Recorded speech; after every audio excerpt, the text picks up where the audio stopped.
Olá, sejam muito bem-vindos ao Narrativas Antagonista, fato do dia. CPMI do 8 de janeiro culpa Bolsonaro.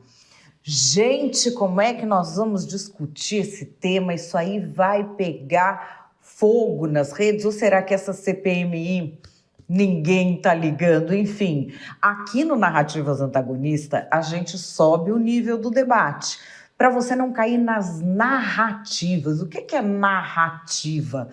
É uma historinha que explica de um jeito muito simples uma coisa complexa.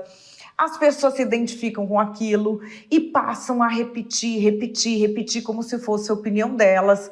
Mas quem que cria essas historinhas? Quem tem algum interesse? Para você não cair nessa tentação, a gente faz esse exercício diário aqui no Narrativas Antagonista, que é o quê? Separar uma coisa da outra. Então eu te trago primeiro os fatos. O que é que aconteceu? Quais são os fatos que a gente vai analisar? Depois, a narrativa de direita, a narrativa de esquerda e, por último, a minha opinião. Você pode ter uma opinião também, que pode ser igual ou diferente da minha. Ou talvez você queira opinar no mesmo tema sobre um ponto diferente, sobre algo que eu nem falei aqui nesse vídeo. É por isso que eu quero te ouvir aqui embaixo, nos comentários. Não esquece de já compartilhar esse vídeo com alguém. Escreve para mim que temas você quer ver aqui no Narrativas Antagonista, porque além do fato do dia, eu posso trazer fatos que estão quicando por aí para a gente comentar aqui juntos. Bom, vamos lá. Primeiro fato, as narrativas, opiniões, você já sabe, e eu quero saber também se você vê o Narrativas Antagonista ao vivo ou se deixa para maratonar um monte junto. Enfim, vamos lá aos fatos, combinado? Vem comigo. O fato é que se encerra agora a CPMI do 8 de janeiro. CPMI, CPI, qual é a diferença? CPI é Comissão Parlamentar de Inquérito. CPMI, Comissão Parlamentar Mista de Inquérito. Ela tem deputados e também senadores. Ela mistura a Câmara e o Senado.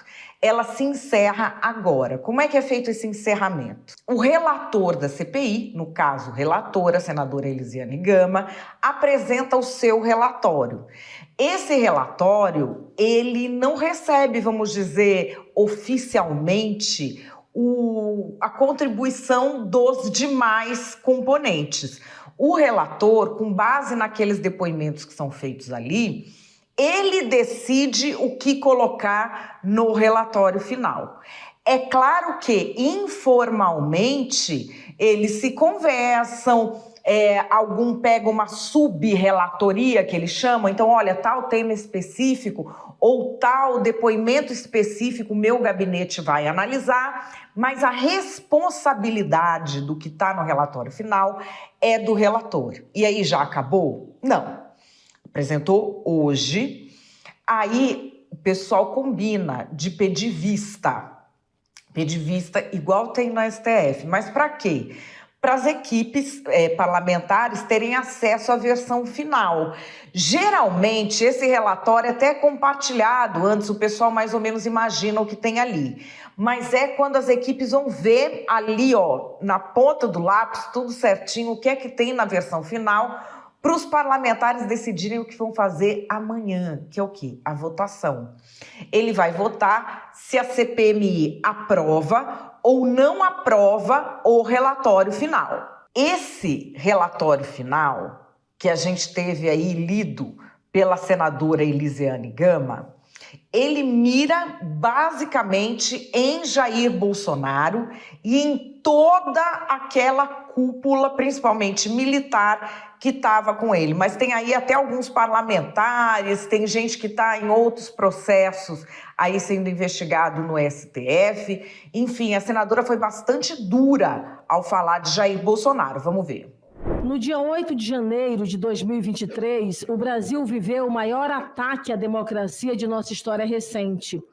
Nosso objetivo nesta comissão parlamentar mista de inquérito foi entender como isso aconteceu. As investigações aqui realizadas, os depoimentos colhidos, os documentos recebidos, permitiram que chegássemos a um nome em evidência e a várias conclusões. O nome é Jair Messias Bolsonaro. Como se verá nas páginas que se seguem, a democracia brasileira foi atacada. Massas foram manipuladas com discurso de ódio, milicianos digitais foram empregados para disseminar o medo, desqualificar adversários e promover ataques ao sistema eleitoral. Forças de segurança foram cooptadas, tentou-se corromper, obstruir e anular as eleições. Um golpe de Estado foi ensaiado e, por fim, foram estimulados atos e movimentos desesperados de tomada de poder. O 8 de janeiro é obra do que chamamos de bolsonarismo. Os crimes de Bolsonaro, o nome dele é citado mais de 200 vezes, tá, nesse relatório, quase 300. Eles seriam o seguinte: associação criminosa, violência política, abolição violenta do Estado Democrático de Direito e golpe de Estado. Entre os indiciados, tem muito militar de alta patente. General Augusto Heleno, que era do GSI, esse é mais conhecido, o general Braga Neto, que foi o candidato a vice do Bolsonaro. Aí tem outros que não são tão conhecidos, mas são importantes também. General Marco Antônio Freire Gomes, que estava à frente do Exército, o general Luiz Eduardo Ramos, da Secretaria-Geral da Presidência, o general Paulo Sérgio Nogueira, ministro da Defesa, ele é acusado da tal da reunião com o hacker, que se sabe que aconteceu, mas não sabe exatamente o que se falou até agora. General Carlos José Russo Assunção Penteado, membro do GSI, general Ridalto Fernandes, que foi alvo de uma operação da Polícia Federal, general Carlos Feitosa, também do GSI. A gente tem também pedido de indiciamento do Silvinei Vasquez, da Carla Zambelli, do Ibanez Rocha, governador do Distrito Federal, enfim. Tem bastante gente importante com o nome e pedido de indiciamento nessa CPMI. Essa CPMI, ela ficou conhecida muito mais pelas brigas do que por depoimentos fortes. A gente teve o depoimento do hacker, a gente teve depoimentos de militares que foram bastante falados na imprensa, mas o que mais se noticiou foram fatos como esses daqui que você já viu compilados no Antagonista. Essa questão de ordem, Vossa Excelência faz na questão de ordem, não precisa me comunicar. Eu não vou mais conceder questão de ordem. Líder, eu não vou conceder questão de ordem, eu passo a... Não vou conceder questão de ordem sobre esse assunto. Não vou conceder questão de ordem, mas... Presidente, não pode interferir, presidente. Ó, inclusive, tá ali, ó. O senador ali, ó. Tá com raiva porque eu vou participar. É oficial, vou participar. O próprio senador Marcos Duval também tem processos. Então, deputado, senador, meu nome... Senador. Não ter apontado...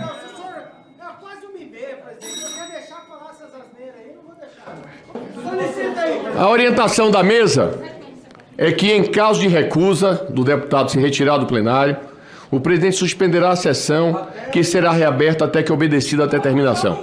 Bom, foi uma CPI quente.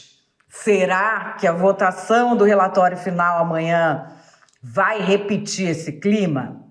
Não sabemos. Tudo pode acontecer. Pode repetir esse clima, pode ser que seja uma coisa muito tranquila. O relatório final, ele aprovado do jeito que ele foi feito, ou modificado, ou aprovado um substitutivo, pode acontecer tudo. Pode aparecer alguém lá com um relatório alternativo e eles votam e é aquele.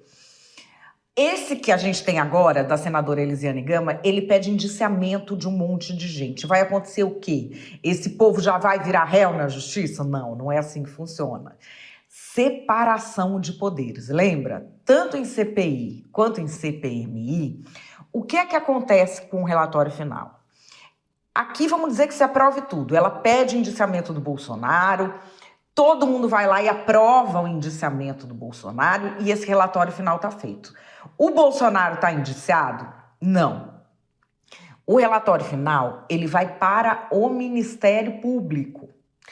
O Ministério Público vai fazer uma análise para ver se aquele pedido da comissão, ele tem sustentação jurídica para ir adiante como um indiciamento. Porque aí ele vai ter como base, vamos dizer, a comissão. Se ele for indiciar, ele tem como base aquilo, mas quem está indiciando é ele, promotor ou procurador, é ele, Ministério Público, que passa a ser o responsável por aquilo. Indiciar é o quê? É você apresentar a queixa. Quer dizer que virou réu? Ainda não. O juiz vai analisar a queixa e vai dizer se ela tem sentido ou não. Então é nessa fase que a gente está de hoje para amanhã, em que a gente vai ver se esse relatório final vai ser aprovado. E a gente tem um relatório final que culpa Bolsonaro pelo 8 de janeiro. Qual que é a sua opinião? Antes da opinião, vamos às narrativas. A narrativa da esquerda e a narrativa da direita. Bom, agora, se faltava prova de que Bolsonaro tentou armar um golpe de Estado e só não conseguiu porque não deram apoio a ele nas Forças Armadas o suficiente, agora a prova está aí. A CPI provou tudo. O relatório da CPMI do 8 de janeiro é uma prova cabal de que Bolsonaro queria dar um golpe de Estado. Pede o indiciamento dele, é a prova. Ele queria dar um golpe de Estado e estava sendo assessorado por diversos militares.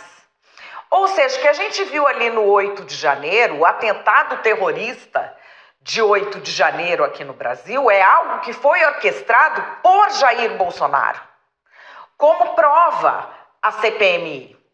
E agora a questão é ir adiante, é fazer com que ele, e com esse mundo de gente, desse golpismo que estava junto com ele, com que todo esse grupo seja condenado, finalmente, por tudo aquilo que fez. Olha, que nunca mais se repita o golpismo aqui no Brasil. É preciso uma punição exemplar. Está de parabéns a relatora por trazer à luz as provas desse golpe. Que nunca mais se repita. E tá aí mais uma prova do seguinte, né? Para quem ainda tinha dúvida, o bolsonarismo é algo que precisa ser extirpado da política brasileira. Outra prova que a CPMI trouxe, né? Porque além de armar golpe na nossa democracia, além de tentar aniquilar a democracia, o bolsonarismo não tem mais nenhuma conquista a ser celebrada. É ridículo, né? Como a esquerdalha funciona. Tudo é culpa do Bolsonaro. Cai um meteoro, é culpa do Bolsonaro. A guerra, culpa do Bolsonaro. Tudo é culpa do Bolsonaro para eles.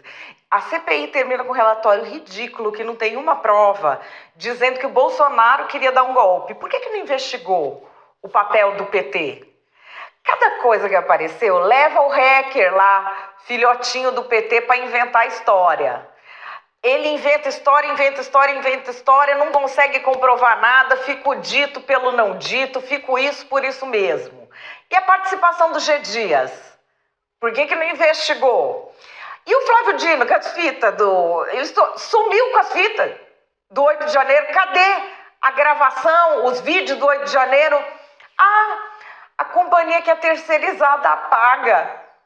Gente, se fosse um roubo de mercadinho e viesse que esse conversede a terceirizada apaga, a polícia já tinha mordido em cima.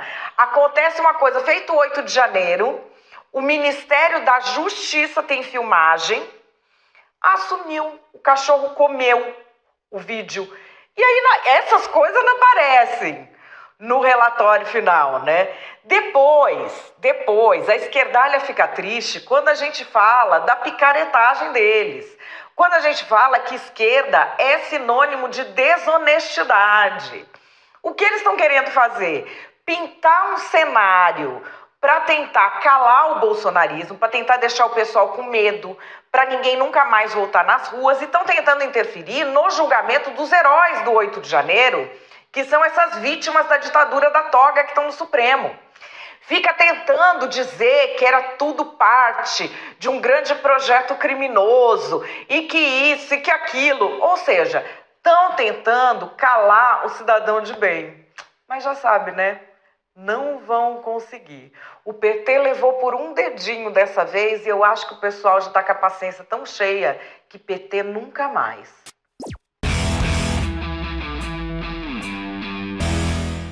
Essa CPMI mostra que talvez tenha acabado a grande era de ouro das CPIs nacionais. CPI, ela faz muito barulho, é algo que já teve, vamos dizer, uma história importantíssima no Brasil. Na época do Mensalão, a gente tinha mudanças reais feitas por meio de CPI, mas a CPI não combina com a era que a gente vive, que é a apoteose da superficialidade. Por quê? Porque para ela ser efetiva, ela tem de investigar mesmo, ela tem de ir mais fundo nas coisas. E hoje não é a mentalidade. Hoje você tem a bancada hashtag. Ele quer estar na CPI para quê? Para investigar? Não, ele quer estar na CPI para ir arrumar treta e fazer vídeo para bombar a rede social dele. Que é uma coisa que antes você não tinha essa possibilidade. Só que isso toma tanto tempo que não se investiga. E aí a gente tem características de CPIs que é, por exemplo, você leva muito tempo para investigar algo, você leva meses, o mínimo que você leva numa CPI são 90 dias. O 8 de janeiro já é um escândalo de mídia que ficou muito para trás. Então, esta CPI consegue a atenção da imprensa e das redes sociais quando? Quando viraliza alguma coisa, que era do 8 de janeiro de novo, tipo, viralizou de novo no TikTok, ou quando o STF julga alguém do 8 de janeiro. Aí ela chama atenção. Se não, é um tema que fica muito para trás e os ciclos de notícias são substituídos todos os dias. Além disso, tem uma competição de investigações. Porque a CPI investiga de um lado, mas é um caso que também está sendo julgado no STF. Como o STF dá uma resposta terminativa em que sentido? Ele ou condena ou inocenta alguém. Ele dá a resposta final, entendeu? Tal pessoa vai ser condenada ou inocentada. É no STF que sai. A CPI, ela vai o quê? Sugerir que o MP indicie, ainda vai ver. Ela não dá um desfecho, ela não é terminativa. Então ela acaba atraindo muito mais pelos debates ou porque alguém falou alguma coisa, tipo o dia do hacker atraiu muito, o dia do general Heleno atraiu muito, mas não porque essas pessoas trouxeram novidades de investigação que você consegue comprovar. Porque essas pessoas deram declarações fortes que podem alimentar essa máquina da apoteose da superficialidade. A gente vive uma era que eu costumo chamar de economia da atenção. Então, tudo que chama a atenção é algo que vai ter importância na sociedade. Essa CPMI, ela podia chamar atenção se ela fosse investigar e trouxesse coisas assim muito novas. Isso é uma possibilidade que existe em comissões parlamentares de inquérito. Eles têm equipe para fazer isso, eles podem contratar gente especializada. Então, vamos dizer, traz uma coisa que é muito nova, que é muito diferente, que ninguém viu, que não está na imprensa, que ninguém falou, que ninguém tuitou, que ninguém sabe. Você chama demais a atenção. Aí sim, aí ela ganha um grande destaque. Mas essa CPI tinha um problema. O pessoal da oposição não queria que a investigação fosse para nenhum lado que batesse no Bolsonaro. O pessoal da oposição queria investigar só o governo. E o pessoal do governo não queria que o governo fosse investigado. E queria investigar o quê? O que o pessoal da oposição não queria. Quer investigar o Bolsonaro. E aí fica uma coisa assim, que os dois lados não querem investigar algo. Ah, mas isso não é normal? Não, não é. Geralmente a CPI é a oposição querendo investigar o governo. Então você tem um lado que não quer que nada seja investigado, que quer embarrear, e o outro lado que o que aparecer na frente, nós estamos indo para cima. É assim que a CPI funciona. Quando quem está investigando o governo também tem gente a proteger, começa a ficar difícil. E quando o governo quer patar o acuado na CPI, ele está querendo investigar a oposição, você tem ali um dominó que, na verdade, é bom para todo mundo que ninguém investigue ninguém. Porque se um avança, o outro avança também. E fica aquela confusão. Minha prioridade é o quê? Investigar ou é não permitir que investiguem?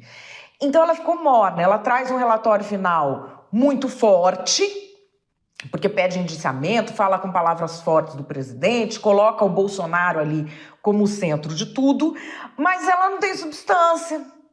Ela não tem substância e ela não ganhou uma importância nacional daquela grande era de ouro das CPIs, que todo mundo falava que era a CPI do fim do mundo, que elas trouxeram realmente mudanças no governo, mudanças de poder. Tem muita gente que está aí no poder devido a isso até hoje. Elas eram algo que mexia realmente com a sociedade, que trazia novidades, mas a gente está aí numa safra em que a economia da atenção se sobrepõe à investigação. Então, talvez aquele grande papel que as CPIs brasileiras tenham feito durante um bom período da nossa história recente, ele já tenha se esgotado. Ele foi sugado por outros interesses e vai ser difícil a gente achar quem queira ter tanto trabalho de investigar para ter, de repente, o mesmo resultado de mídia para o seu mandato.